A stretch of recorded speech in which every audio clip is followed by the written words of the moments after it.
Ahoy hoy, welcome back to more Yu-Gi-Oh! Master Duel for another deck profile. As you can see, not diamond at all. That's because I stopped having fun with this deck, so I just want to kind of get this out so that I haven't wasted the last however long it's been, I actually know.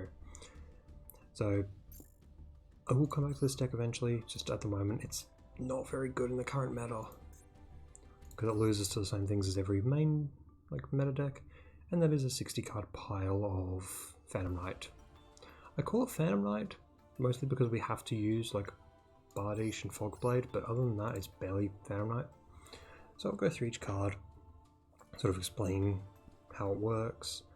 So to start off, we're skipping the first two cards in the deck. I'll come back to them later.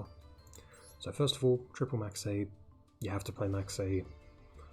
Funny enough, it's searchable in this deck thanks to Sangan, who can search when step from the foot to graveyard, adds any monster with 1500 or less attack from deck to hand, but you can't use its effects for the rest of the turn.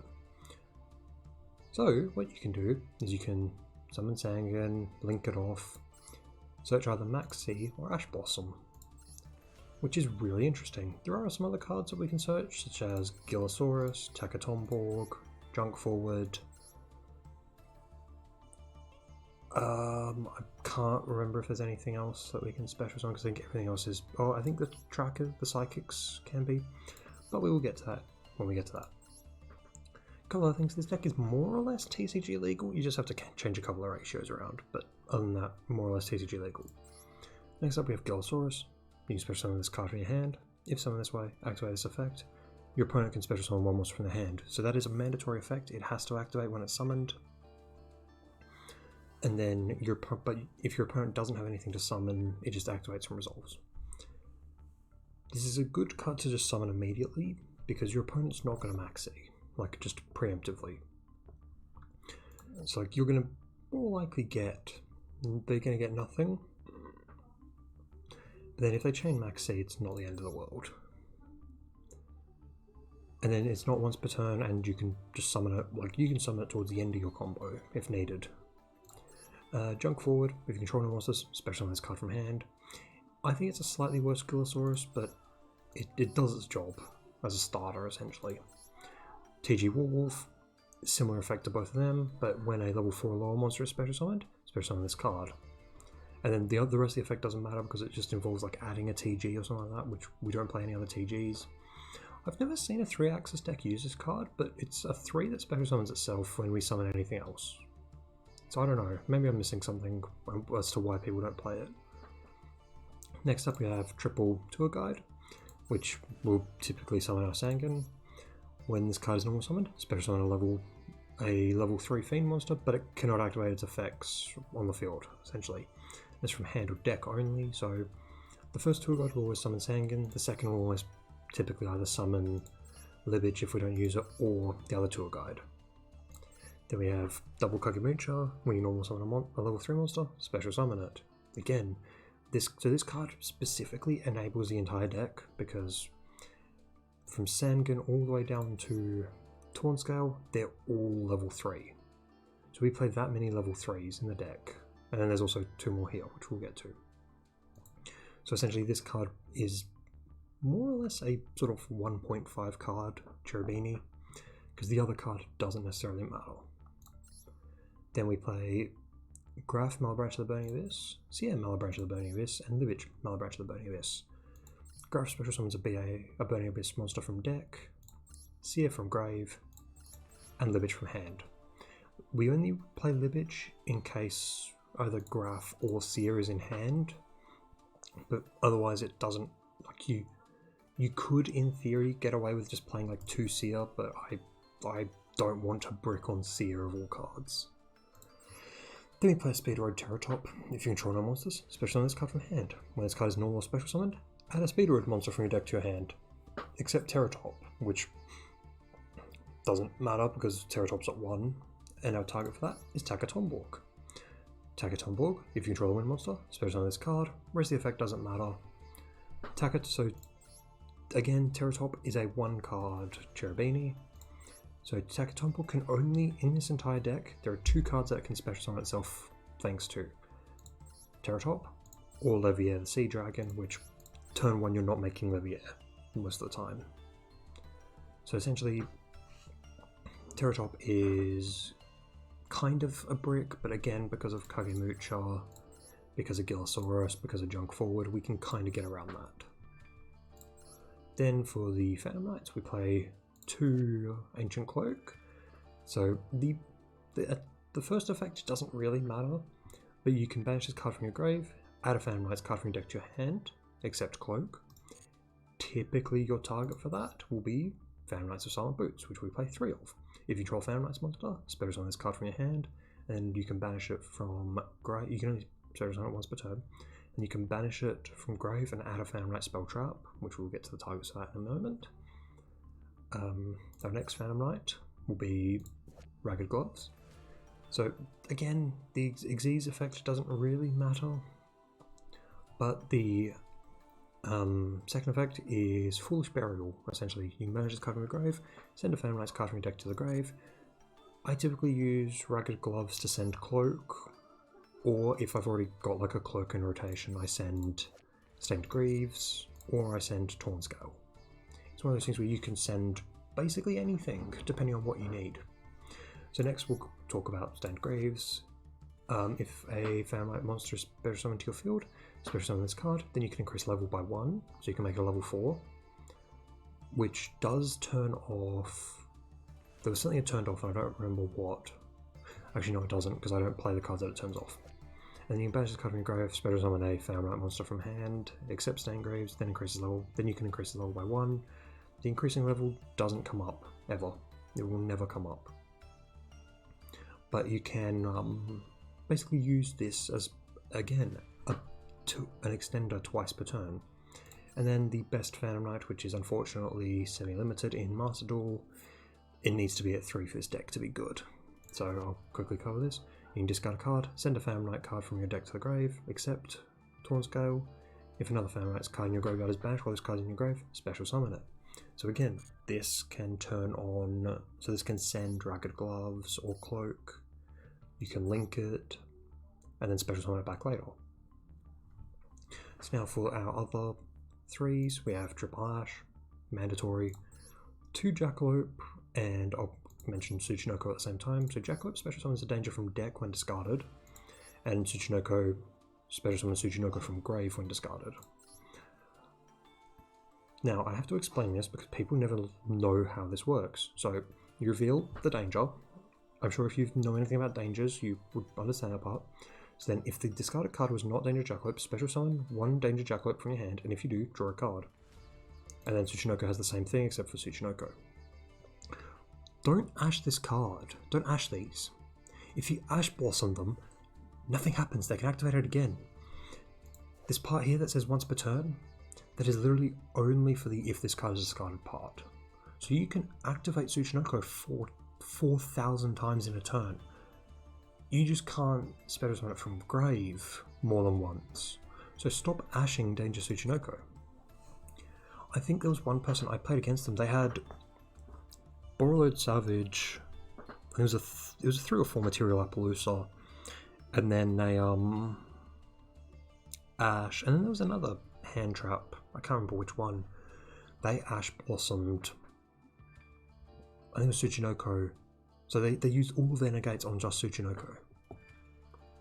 So they wasted their entire hand just to try and negate Tsuchinoko, and it did nothing for them. So people will Ash these, and you can just go, okay, cool, reveal. And then we have Psychic Wielder and Psychic Tracker. Do these have a second effect? Oh, they do. They actually have a second effect. The only effect that matters is if you control a level 3 monster other than Psychic Wielder or Tracker in the case of Tracker, especially on this kind of defense position. Again, it's an extender. It's basically Kagemucha Knight, copies 3 and 4, because I don't play 3 Kagemucha because I have bricked on Kagemucha before, where I've opened all 3. Which you could actually special summon all 3, I've just realised. Actually, I don't know if you can. Now, so that's all of our level 3s, except one which we will get to. I'm just saving it because there is a card that it specifically goes with it. Then the DPE package of Celestial and Dasher, and then Artifact Scythe. No one reads Scythe. This card is an instant win against Sword Soul players because they don't read it and they don't know what it does. So you can set this card from your hand to your spell and trap zone as a spell. During your opponent's turn, if this set card and spell trap zone is destroyed and sent to your graveyard, special summon it. If it's special summoned, your opponent can't special summon from the extra deck for the rest of this turn. No one reads Scythe. There was one, I think it's the replay I have saved. They called by the grave a max C after I'd already scythed. So it's like, I was so confused because they had the counter and then they just didn't use it. There was another one who, because we use Dagda, I'll just say that now, I'll explain what Dagda does in a minute. I think it was double Fogblade, Imperial Order, and Scythe in the back row. They immediately Harpy's Feather Duster. I chain the Imperial Order to just try and like stop them, like because I want to control when I Scythe. They Twin Twister targeting the Imperial Order and the Scythe, and then they didn't have anything for the Scythe, so they just let me Scythe them. I think that was also a Sword Soul player. So essentially, Sword Soul players can't read Scythe, so play Scythe. Next up, sort of the cards that don't really need much of an explanation. Harpy's Feather Duster, destroys all spell traps. Monster Reborn, special summons a monster from grave. Foolish Burial, sends a monster from deck to grave. Reinforcement of the army, add a level 4 lower warrior monster. Foolish Burial, you're typically sending either gloves or cloak, depending on your hand. Even in like a pinch, you could probably send Graph to summon Seer, but even then, I don't think that's worth it. Rhoda, you can summon Junk. You can add Junk Forward, Kagemucha Knight, any of the Phantom Knights, or if you're feeling really bad, you can add Celestial. And now we'll go over the monster I skipped. So we have Unexpected Die. I'm only playing one copy because I kept drawing too many copies of it. If you draw no monsters, special summon a level 4 or lower normal monster from the deck. Our normal monster of choice is Hallow Hallow. Unless this has changed in the last year or so, this is the only card in the entire game that is a normal Fiend Pendulum monster, if I recall correctly. So let's just double check that. Normal Pendulum Fiend. I hate how bad this sorting is.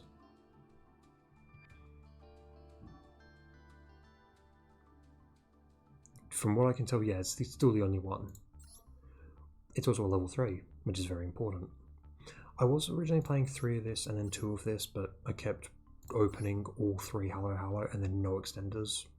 So I cut it down to 2 and 1, and then I see it still somewhat frequently.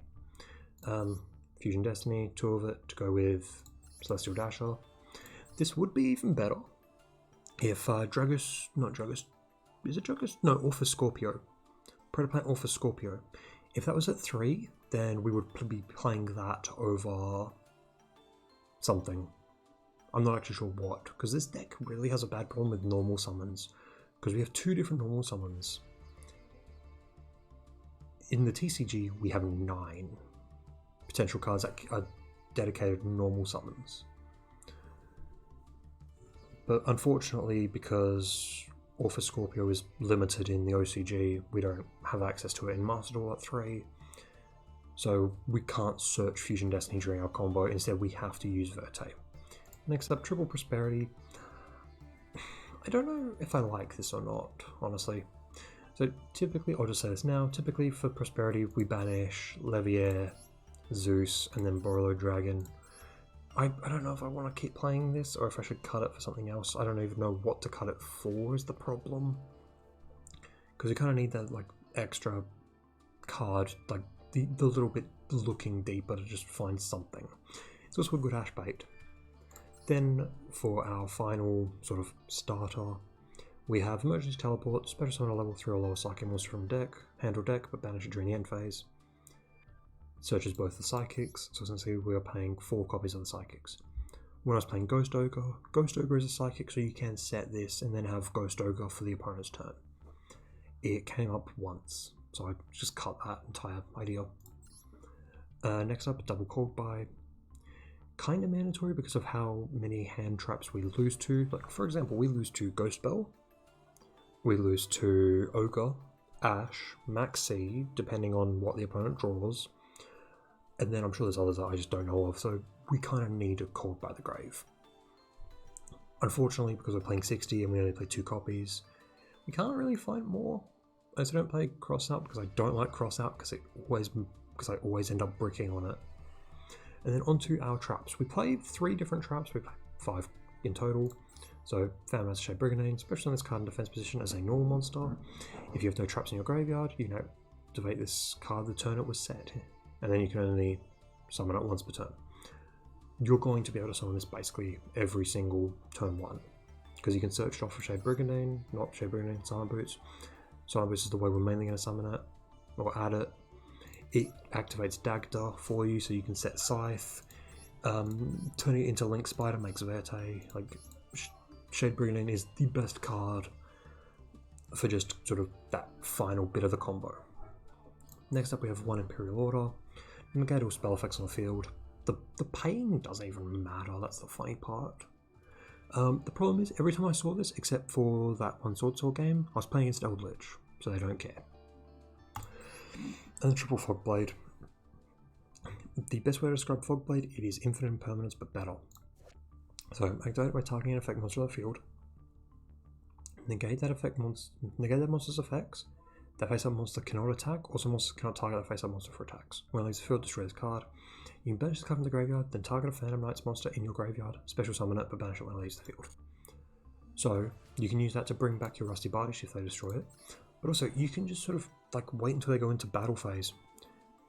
Like, so you toggle on, activate this, their monster can't attack, then on your turn you can Break Sword or DPE pop the monster. And then you've still got this that you can use as sort of a way to bring something back. Fogblade is the most overpowered card in the game, in my personal opinion, and it's a rare in Master Duel. To put in perspective, Shade Brigandine's an SR, Silent Boots is an SR, like, Ancient Cloak is an SR, but Tornscale's an R. It's like, so the 2 best cards in the deck are R's. Okay, now moving on to Extract. DPE, it's the best card in the game at the moment. It can pop Scythe, it can pop your opponent's entire field. You can win the game by just basically having a DPE and your opponent having nothing to do with it. Double Levier, it comes up frequently enough that I wouldn't cut it down to the because I also banish off Prosperity, but at the same time, like, it doesn't come up frequently enough for it to be considered good. So you can replace these. There are a few things I'll mention that you can replace. This is definitely one of them if there's a better rank 3 that comes out, or I just didn't see a good rank 3. Breaksword is DPE, but does even more insane stuff. So it takes 2 level 3 monsters. Once per turn, detach a material from this card, target a card you control and a card your opponent controls, destroy them. So you target itself similar to DPE. If this exceeds summon card is destroyed, target 2 Phantom Knights monsters with the same level in your graveyard, special summon them, and make them level 4. And then you can't special summon for the rest of the turn except Dark Monsters. So if you have, just let's say, Tornscale Boots Engrave, you pop this and your opponent's monster, then the graveyard effect triggers, you special summon Boots and Tornscale, and then you make Raider's Knight. This card is always treated as a Phantom Knight and a Raider Raptor card. Detach a material from this card, special summon from your extra deck 1 Phantom Knight, Raider Raptor, or Xyz Dragon, Xyz monster that has 1 rank higher or lower than this card. I didn't actually know it was lower. By using this face-up card you control as material, but destroy it during your opponent's next end phase. It's treated as an Xyz summon, transfer as materials. Our target for Raider's Knight is Arc Rebellion Xyz Dragon. This Xyz summon card cannot be destroyed by card effects. Detach a material from this card. This card gains attack equal to the total original attack of all monsters on the field. Then, if this card has a Dark Xyz monster as material, which Raider's Knight is, negate the effects of all other face-up monsters on the field. That is not until the end of this turn. So that means you get a massive attack boost permanently, and every monster on the field is negated. Permanently. But only the ones that were on the field at the time. And then you can't declare attacks with other monsters for the rest of the turn. This is typically how we OTK. Like, so if we get to turn 3 or on turn 2, we can make this typically. We can OTK with Arc Rebellion by going through Breaksword into Raider's Knight into Arc Rebellion. and then like you're typically going to have at least 8,000 attack monster, depending on what you have on your side and what your opponent has. And then we have Zeus. I never summoned Zeus. I never wanted to summon Zeus. I just had it because it came up. Actually, no, that's a lie. It came up once before I had it in the deck, and then it never came up again. So Zeus is technically cuttable if there's like a better link monster, if there's a link monster or another rank Xyz monster you want to play. One link spider specifically for Shade Brigandine. Cherubini, as I like to call it, Cherubini, Phantom Knight of the Burning Abyss, because it is the best Phantom Knight card, despite not being a Phantom Knight card. So the very important part of this, which you need to know, because this is something that I get annoyed with people. You can send one level 3 monster from your deck to the grave, then target one Burning Abyss monster on the field. That is a cost, that is not the effect. Negating this does not do anything, because its effect is to gain attack and defense equal to the attack and defense of the monster sent to the graveyard. So what you're going to typically do is you're going to activate this, send Graph. If Graph is in hand, you send Livage. You never send Seer off of Cherubini. People will constantly imperm Cherubini, thinking, oh, I need to stop the send.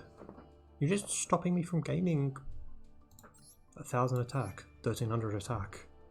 It's like, you're not actually doing anything. You've basically just accomplished nothing, and now I win the game because you've wasted your imperm.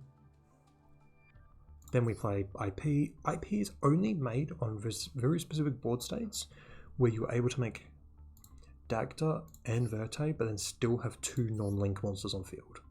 So it does come up with Shade Brigandine and then Staingraves somewhat frequently. It's like, again, like IP, not mandatory in the slightest. I like having it simply for like, or even with this, it's like if you have Scythe already in hand, or you have Fusion Destiny, or you have both, you just make one of them and then make IP. So then you can go into our rank 4s that I will get to in a moment, or link 4, sorry. Artifact Dagda. This is very important in this card because our main combo is to go for the Scythe Lock.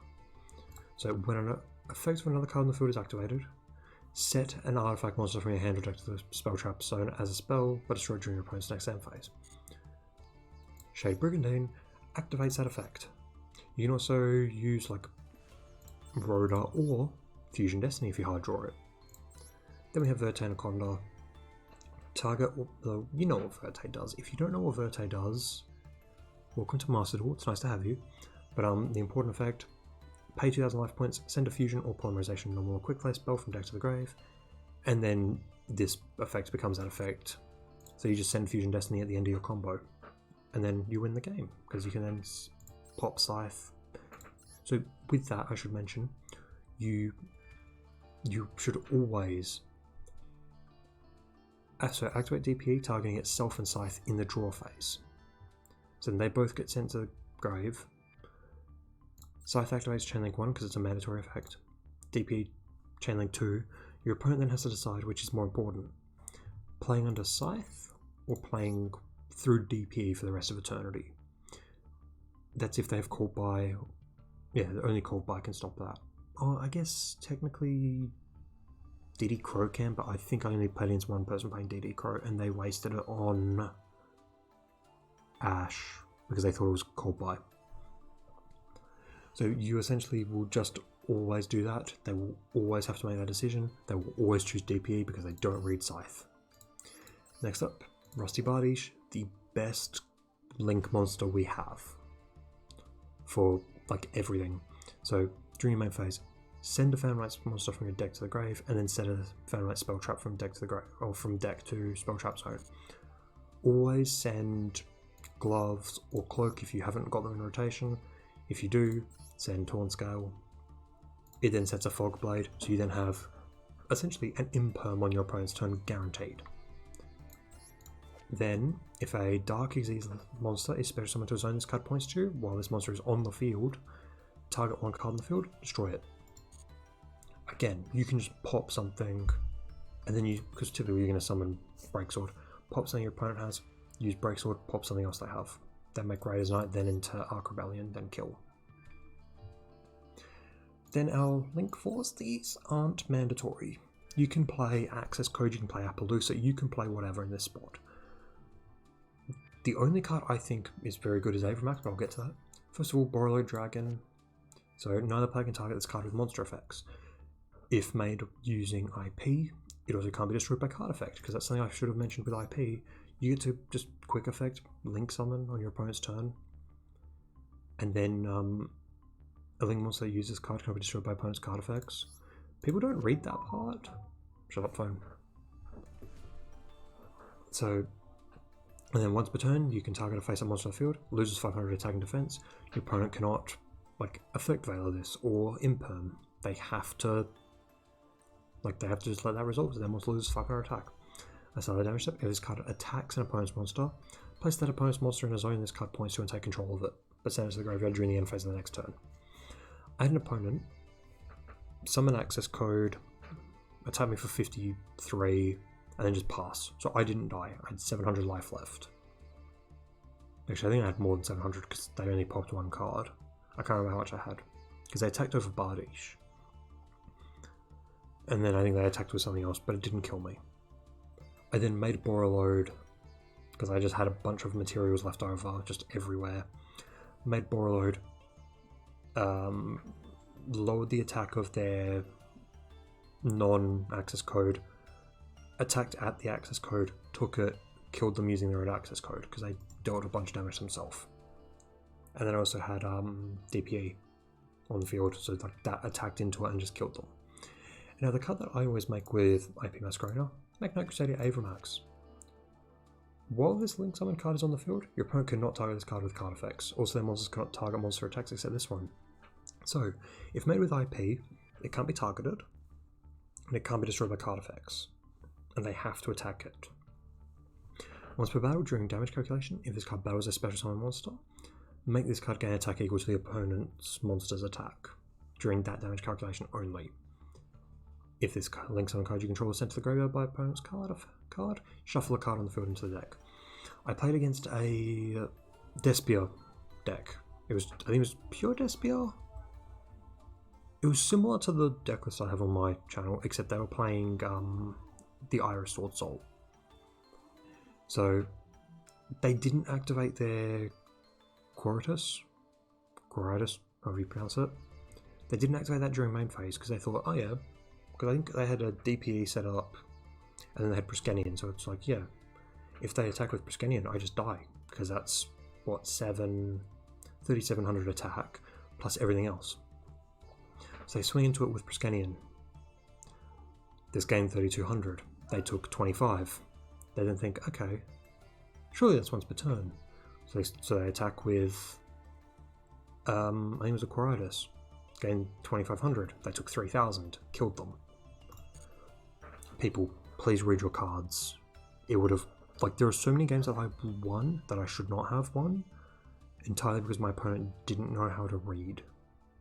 So now we're going to look at, I only have one replay this time, because most of the others weren't very good, or the opponent would just immediately concede when they saw a Phantom Knight, because they assume you're playing Rhongo, but I don't play Rhongo because I don't like Rhongo. So while this loads, I'm going to have a drink.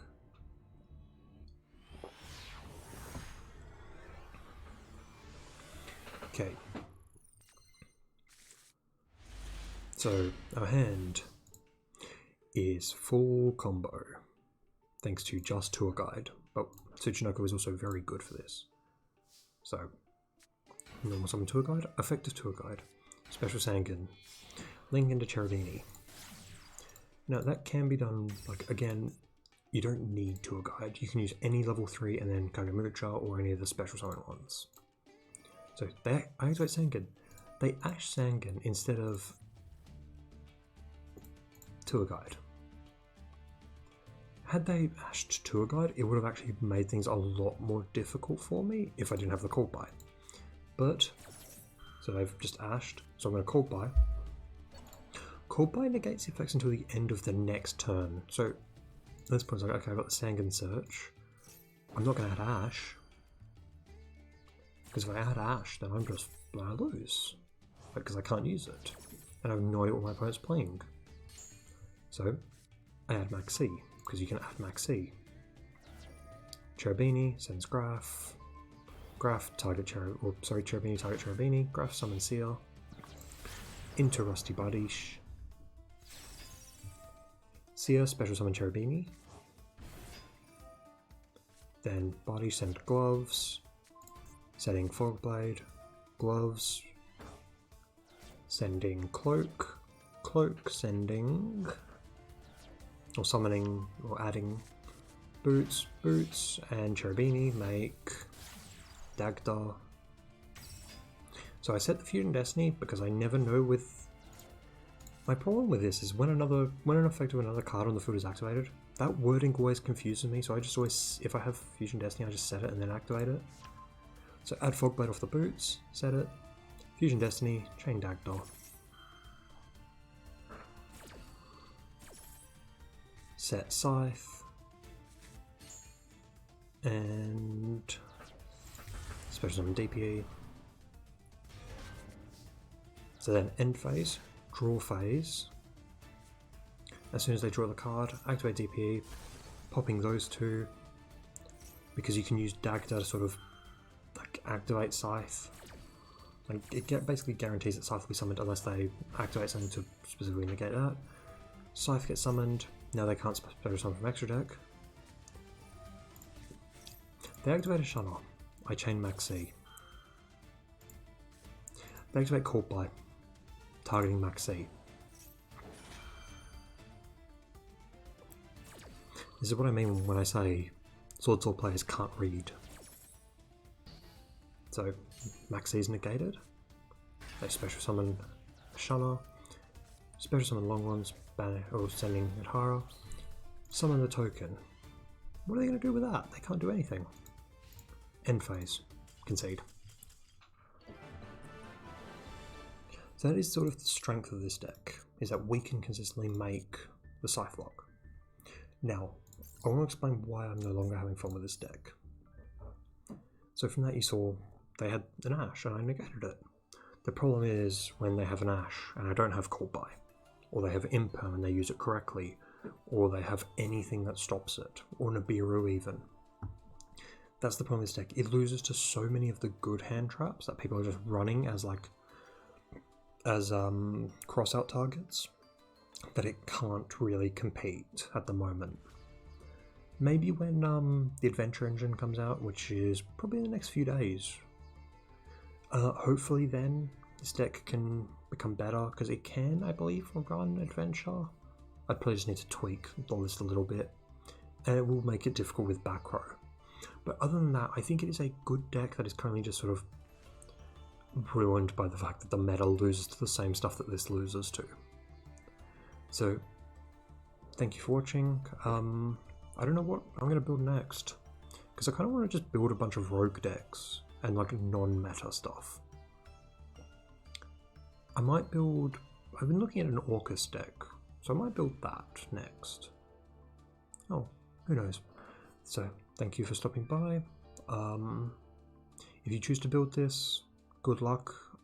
If you find a way to improve it, let me know. I will say I don't play the punk stuff because I have so much... like, I have such a hard time understanding the cards and what makes them good, because it just seems like...